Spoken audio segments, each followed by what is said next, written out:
All right, we'll have bad audio to start, and then just speak loudly. Surely, yeah. Is this loud enough? I can hear you, but not well. Can you hear okay now? Is this okay? I mean, it's audio which I can understand. It's just not pristine audio. Well, I think we'll go ahead and go on. And thank you so much, though. We appreciate your attempting to get this.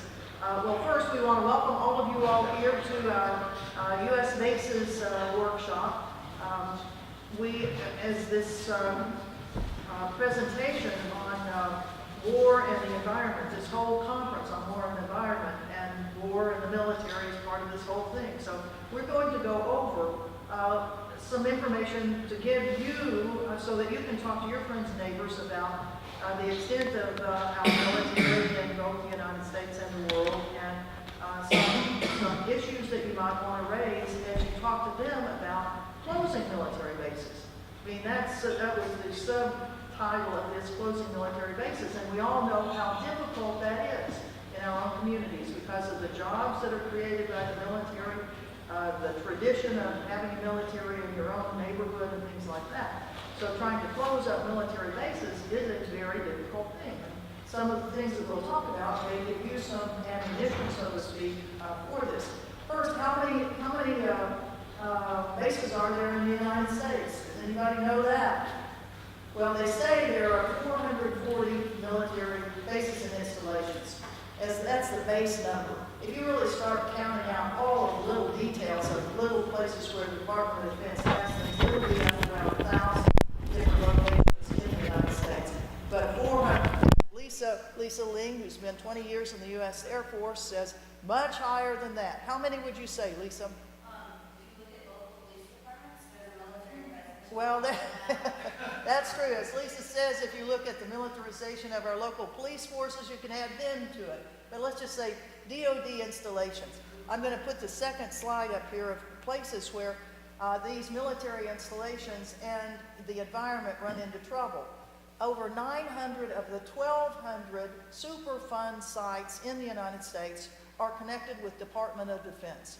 900 out of 1,200 super sites that the EPA has previously identified must be cleaned up for the health of our citizenry are associated with the Department of Defense. And as Pat Elder said yesterday, there are 6 Superfund sites on the Potomac River.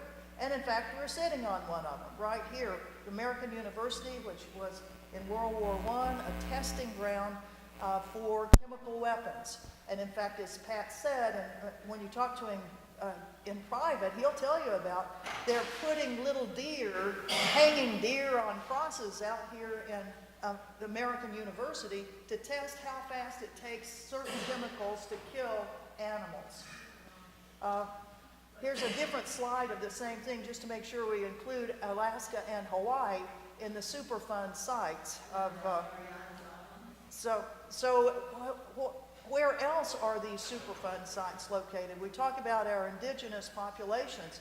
385 of 380 of 542 native reservations are located within 50 miles of Superfund sites.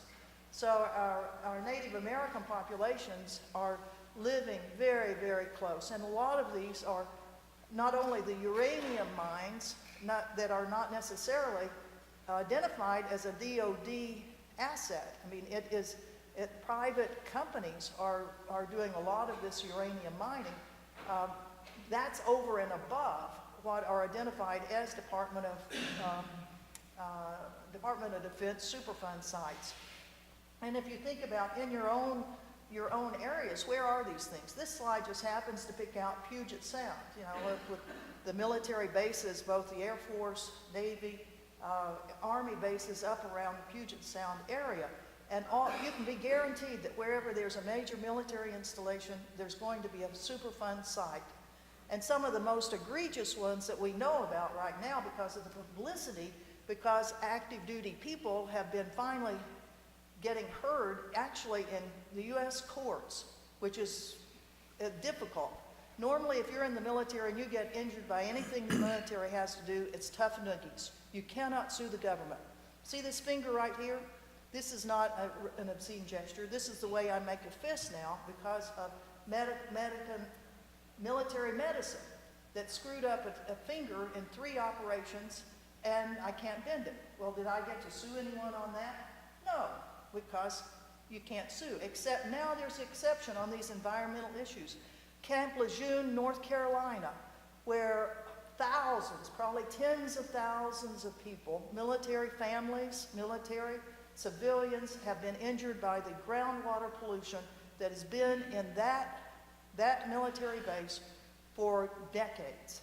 And finally, that's come to the public's view because military people, against all regulations really, went to the press to say, look what's happening. Our kids are being born with birth defects, we're getting cancer, all sorts of things.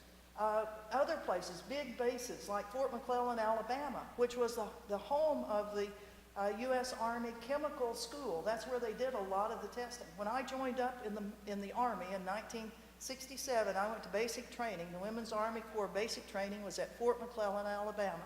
And the other group that was being trained there was the Chemical Corps of the United States Army. And that's where they produced the gases, they tested gases. I got tested on tear gas and other, like civil disobedience sort of stuff, tear gas there. Fort Bragg, North Carolina, another place where I served, one of the largest military installations in the country for the Army, home of the Special Forces and Airborne, and one of the most polluted places on our place. Where do you live? Where do you live? Where's the closest military installation to you? One of the really interesting things would be is get in touch with probably your local newspaper and see what has been coming out about pollution on that military base. And I know that there will be something that's coming out. This year, this is the 51st year of the end of the war in Vietnam. And Brian mentioned that Vets for Peace has this magazine called Full Disclosure. And we've got copies of it out here. I'll tell you what, this is one really good magazine about what went on in the Vietnam War and the effects of the Vietnam War to this day. Vets for Peace put it out because the Obama administration last year, they were in charge of the celebration or the commemoration or the dedication or whatever it was of the 50th anniversary of the war on Vietnam. And Vets for Peace knew that we were going to get one side of the story, the government's side of, well, we didn't quite win it, but it was no. So Vets for Peace put out the real story behind the Vietnam War. So I would encourage you all to pick this up. Vets for Peace also has been taking vets to Vietnam for, how many years is it now?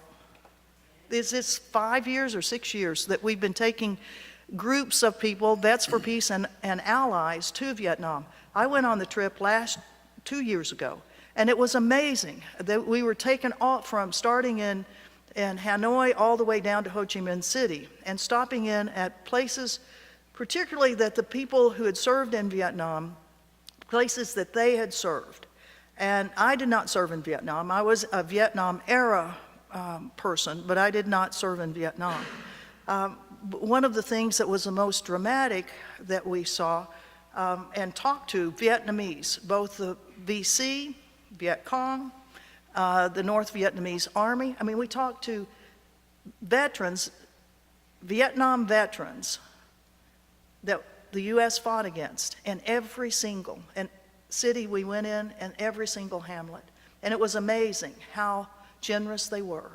They said, we're glad you came back. We're glad you came back to see what happened. And we hope it impresses on you that you all should not do this again to anyone. And of course we are. We're doing it again. But the Vietnamese say, just don't do it again. Look and see what you did. And what we did was, one of Agent Orange, of all of the things that we did. And if you look, let me just go back one. 120 million gallons of Agent Orange we we put on the people and the animals and the vegetation of South Vietnam. 1.8 million people were affected by these chemicals and are still being affected. And in one district, 5 or more family members in over 100 families still are showing the effects of this Agent Orange, this horrible Agent Orange. What can we do about this? Do we as citizens have any role in holding our government accountable? Here it is 50 years from Vietnam. What did we do? Well, we actually did something, and the veterans community actually did a lot, and Vets for Peace with its Agent Orange campaign did a lot, and Vietnam Veterans Against the War did a lot of lobbying Congress to say there are problems that have occurred. There are problems for U.S. military service members, and in fact now the Veterans Administration recognizes Agent Orange as a contributor to the diseases that service members have. It also has never, the U.S. government has not acknowledged that perhaps the human beings that lived in Vietnam could be suffering from that, even though we keep pushing and pushing and pushing for it. However, Senator Leahy, who took it in the air yesterday on his support for the F-15s and F-35s, and we got to pressure him on that, but we've got to get him credit because he is the one who said we do have to do some remediation on former military bases in Vietnam, particularly concerning this Agent Orange. And one of the things he did, he got legislation passed for remediation of a pool of dioxin that was at the end of the Da Nang airport. A pool that's been there for over 50 years that has polluted. I mean, you talk about the numbers of people who have birth defects and cancers and things like that in the Da Nang area. It's huge because this Superfund site has been there all that time. So he was able to get legislation passed on this for the remediation at Da Nang Airport and Bien Hoa Airport, and also although it said unidentified remains project, that indeed the United States will go into continue to find remains of U.S. service members. But those are 3 things that the press of citizen activism did. And I just want to show you this because this was one of the most amazing things that we saw on our trip. This is the remediation facility that is at the end of the Da Nang airport, taking out 95,000 cubic meters of contaminated soil. 95,000 cubic meters. A huge amount of stuff that they've had to dig up, and you can't really see it too well, but that is a structure that's built that's 2 football fields long and about 30 feet tall, and they dump at any one time, they're putting in like 45,000 cubic meters of this contaminated soil. Then they put massive electrodes. I mean, this is the craziest thing I've ever seen in my life. Massive electrodes into that, and they cook the soil at 900 degrees for something like 30 days.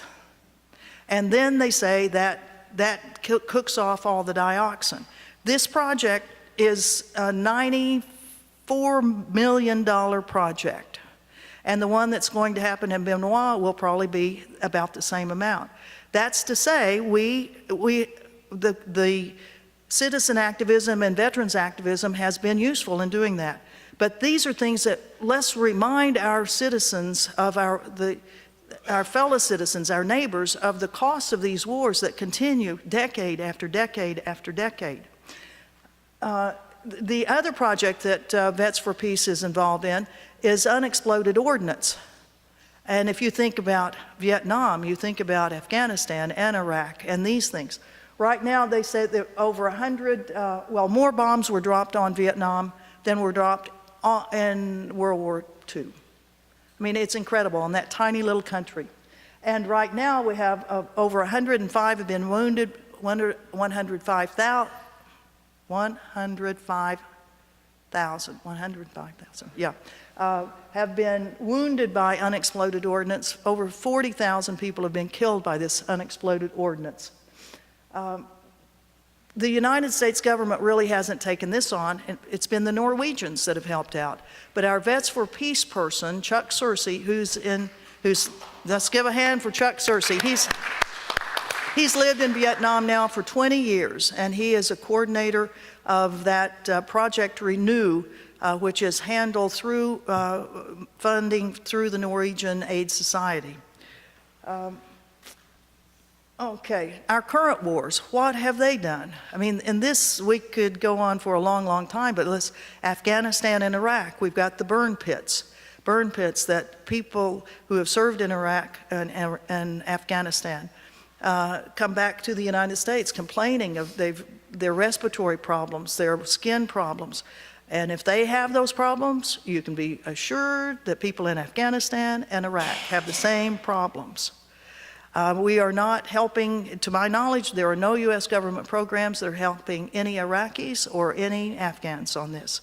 If you look at depleted uranium that started out from Gulf War I, when the U.S. bombed so much, heavily bombed Iraq, and we've seen the pictures of young kids that have been born with birth defects. We've seen the cancers, and in fact, could I ask you to? Yeah. We have some postcards that come from Iraq that show kids in hospitals.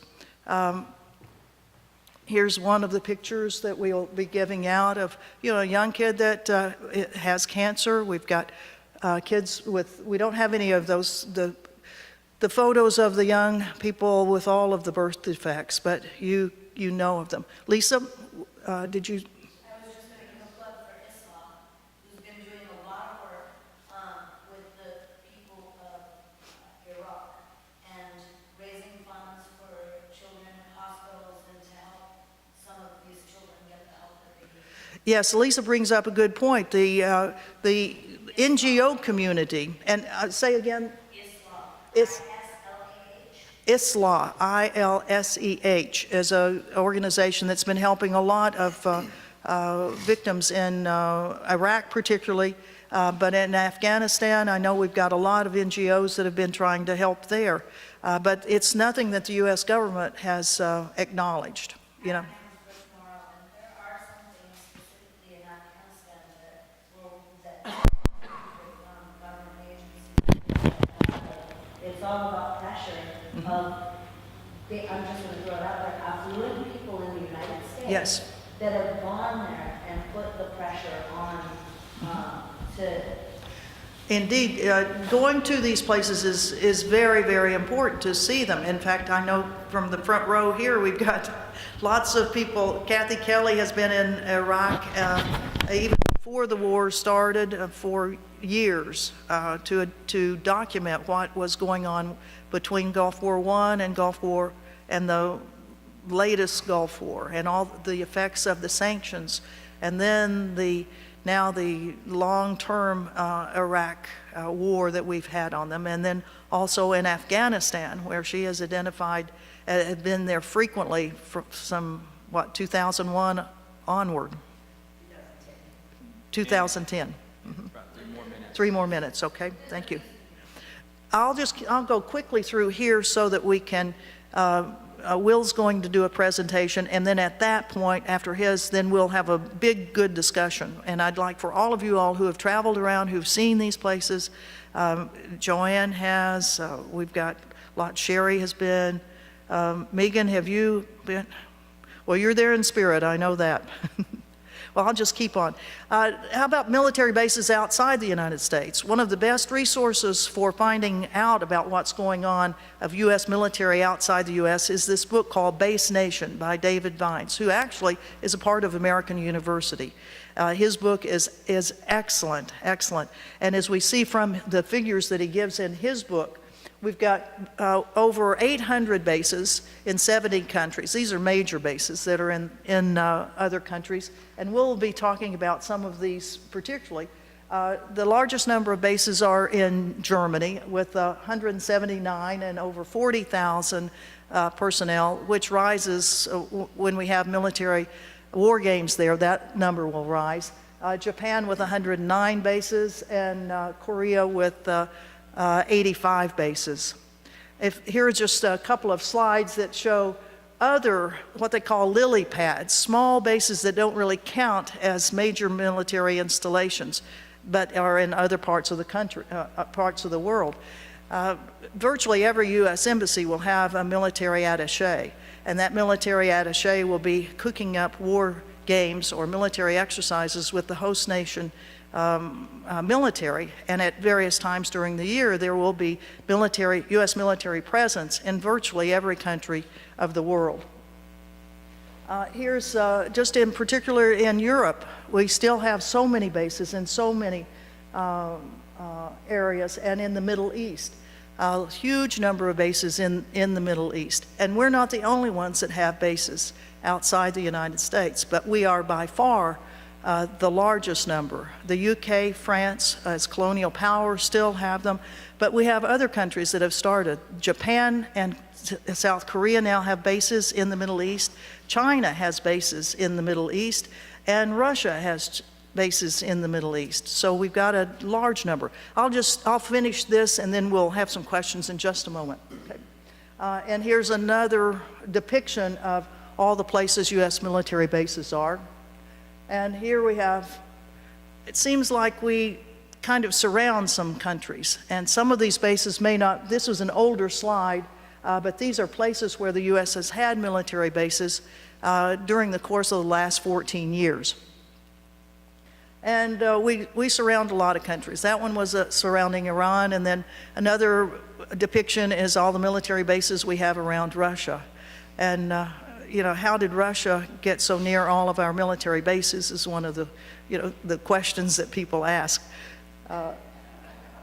We want to mention that there are groups that talk about this. The No Bases group that we've had for a long time. We've had conferences in Ecuador. We've had several conferences in the last couple of years at the place where the United States' oldest military base outside the United States is, which is in Guantanamo. In fact, Joanne was at the conference last year. The one that we had this year in May in Guantanamo, we had about 250 people from 35 countries that were there telling about the effects of U.S. military bases in their countries. And we're forming, okay, 1 minute, thank you. And we're forming another coalition. In fact, we have a flyer here on closing military bases. And this one, the website is noforeignbases.org, and we may be having a conference in January of 2018. So I think Leah's part of that, and during the discussion, would you please give us some information about that?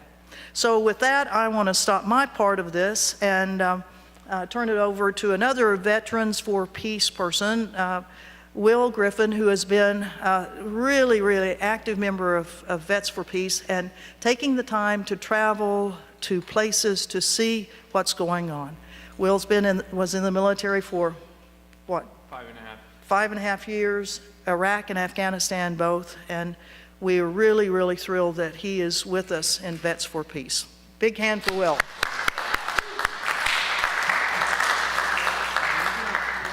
Let's see if I can get that.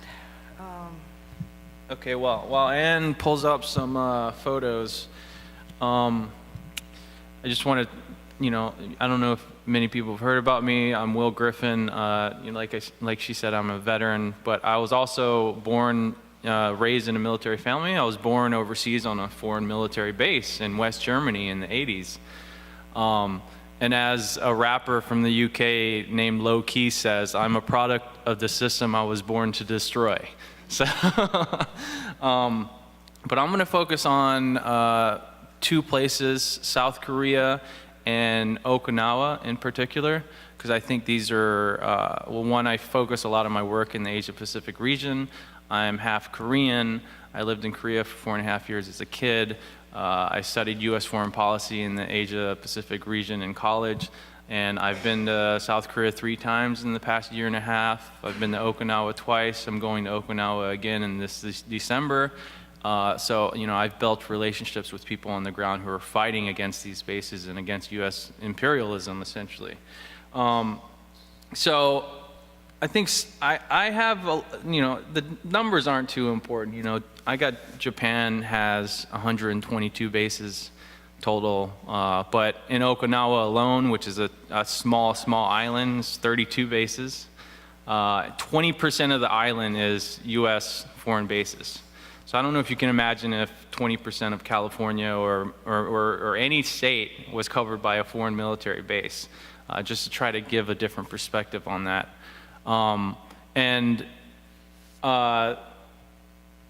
The military presence there has a huge environmental impact. Since this is a conference on war and planet, I thought I should bring up a lot of the environmental impacts.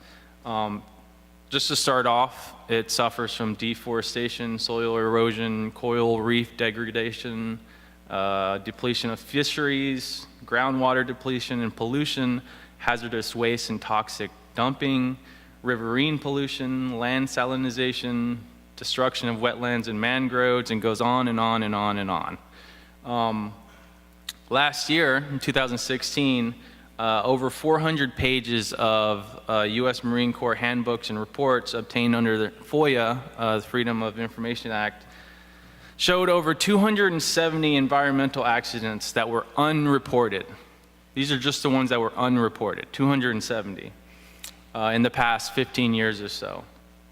And it showed that recent U.S. Marine Corps guidelines gave orders to troops there to not inform Japanese authorities of the accidents that are deemed politically sensitive. So they're being ordered not to report these things. Between 2005 and 2016, one major base there is Futenma, has experienced 156 accidents, resulting in the release of 14,000 liters of fuel. One accident alone in June 2016 resulted in the spill of 6,000 liters of aviation fuel. On Camp Hansen, between 2004 and 2016, 71 accidents occurred, resulting in leaks of 2,000 liters of fuel and substances like antifreeze, which reached almost 1,000 liters. Camp Schwab is another major base there, had 43 accidents, resulting in 4,000 liters of mixed POL, petroleum, oil, and lubricants. And of the total of 270 accidents, only 6 were reported to the Japanese authorities, and 3 of them were only reported because they needed help from the Japanese authorities with cleanup. So there's a massive miscommunication and even not reporting a lot of these incidents there. Okinawa also has a history of Agent Orange. There's an investigative journalist named John Mitchell on the island who's been collecting testimonies of veterans who have experience with Agent Orange on the island. You can find more information at johnmitchellinjapan.com. He's a really great journalist and covers a lot of issues. Since 2013, over 100 barrels, rusty barrels, have been unearthed in Okinawa City, which was formerly part of the Kadena Air Base, which was the Pentagon's busiest base during the Vietnam War. So they're just now discovering this and digging them up. Over 250 veterans claim that Agent Orange was stored on Okinawa in the 60s and 70s. Okinawa also has a history of U.S. crimes from troops being stationed there. I'm just going to go over a little history just to give you an idea that this is ongoing, and as long as we have troops there, it will keep going.